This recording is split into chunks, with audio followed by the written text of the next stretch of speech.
human being, children can still have a sense of right from wrong. Of course, some children are not given much guidance as others, which can result in more wrongdoings rather than good. I would like to bring up some very important cases which happen to cause quite the impact on the perception of the topic, why some children should be tried as adults in a court of law. This will be the outline for today. We are going to start off with a case where I reference it from Donna Kennedy from New York Times, who summarizes a very compelling case of a 12-year-old boy who tries out some new wrestling moves on his 6-year-old sister. His actions resulting in his sister's death, he was convicted of first-degree murder. A lot of people would explain this murder as an accident, calling it manslaughter because he's just a 12-year-old boy, he's just playing around. But this boy's emotional state was rather careless. He only cared once he had been cuffed and sentenced to life in prison, not caring about the sister. These cases are incredibly bone-chilling, as you can imagine the cold look on the child's face, one of a criminal and one of a sociopath, if not a psychopath. Within the instances of the case above, put yourself into the situation. Imagine your sibling gets killed by one of their friends because the friend wanted to try a new wrestling move, slamming them into the coffee table and killing them instantly. Then that same friend shows no remorse, only pity for themselves when they find they are sentenced to life in prison, not caring about your sibling at all. Maybe if you were the one to hurt and kill your sibling, wouldn't you feel some sort of guilt for taking that life? Not just some life, but also the one, a family member? After doing hours of research, I would like to share some of my findings with you. There are certain personalities to be kept away from society as they can be incredibly dangerous threats to those around them. I will be explaining one more case with you guys today, as well as children's moral development and solutions and compromises. We are going to follow up with the case of Kipling Philip Kinkle. Kipling Kinkle killed his parents at age 15, first-degree murder, then arrived to his school the next day with 3 guns hidden in his trench coat. He killed 2 of his classmates and horribly wounded 24 others, as said by Amy Green from the Oregonian. This child wanted nothing but violence and death and was rightfully sentenced to 112 years in prison. He came back at 35 years old to appeal his sentence, arguing that his current sentence violates the 8th Amendment, considering he was a juvenile when he committed his crimes. For someone as cold and as heartless as him to be released only due to his adolescence is extremely alarming. Kipling Kinkle was completely aware of his wrongdoings, and for him to be released only because he was a child when he committed such terrible and unforgivable crimes is petrifying. We know what he is capable of, but we're willing to let him go. Garcetti and O'Leary make an incredible statement where they, in More Juveniles Should Be Tried as Adults, where they say, "The patchwork of laws is not working. One problem is that the system was designed to help troubled youth who commit minor offenses. However, 75% of the current cases in juvenile court involve felonies.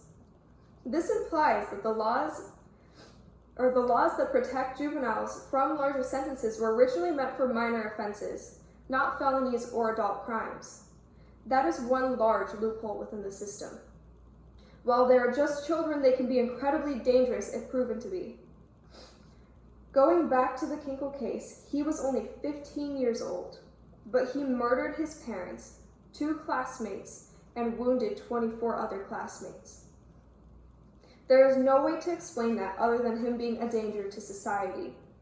But don't children reach a certain age where they know right from wrong? As stated by Marie Dorey from Britannica, there was an American psychologist known as Lawrence Kohlberg. He was and still is widely known for his theory on moral development. Kohlberg believed there were stages to moral development, and he did an elaborate experiment to find the stages of a child's moral compass. He came up with 3 levels divided up into 6 stages. The levels are pre-conventional, conventional, and post-conventional. If you look closely at the chart, you will find that by the time these children who committed such crimes, they were in their stage of knowing right from wrong, which would be in the conventional stage, law and order. Being good now means doing your duty to society. To this end, we obey laws without question and show respect for authority. Most adults do not progress past this stage. And being good is whatever pleases others. The child adopts a conformist attitude to morality. Right and wrong are determined by the majority. Of course, not all cases are like the ones said previously. Some are less intense, but some are even more. There are some children who have committed such terrible felonies at even earlier ages, but I would find it unreasonable to try children younger than the age of 12 to 14 to be tried as adults. There would be a separate solution for those under the age of 12 to 14, depending on the crime, such as rehabilitation or some form of psychiatric care. However, that is beside the point. The point is, these juveniles stated before had complete moral reasoning and still committed such crimes. Not only that, but Kipling Kinkle premeditated his crimes. There was malicious intent, and that is a complete danger to society. There will always be that tug of doubt in the back of your mind, but they were a kid. Yeah, but they won't be in a few years, and they will become a larger threat. They're going to grow up. They're going to think more. On top of that, if they are released, they will commit many more crimes as a juvenile, which is why I propose a couple solutions to please both opposing sides. The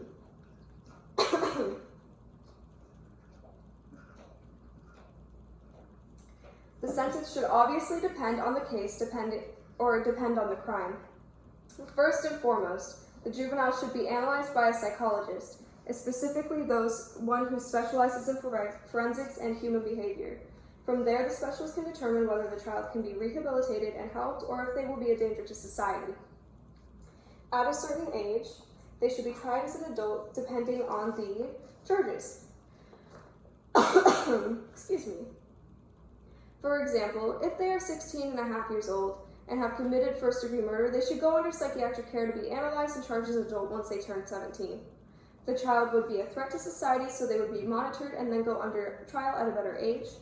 If a child is tried for grand theft at the age of 16, they are to go to juvenile detention center until they can undergo an adult trial at the age of 17.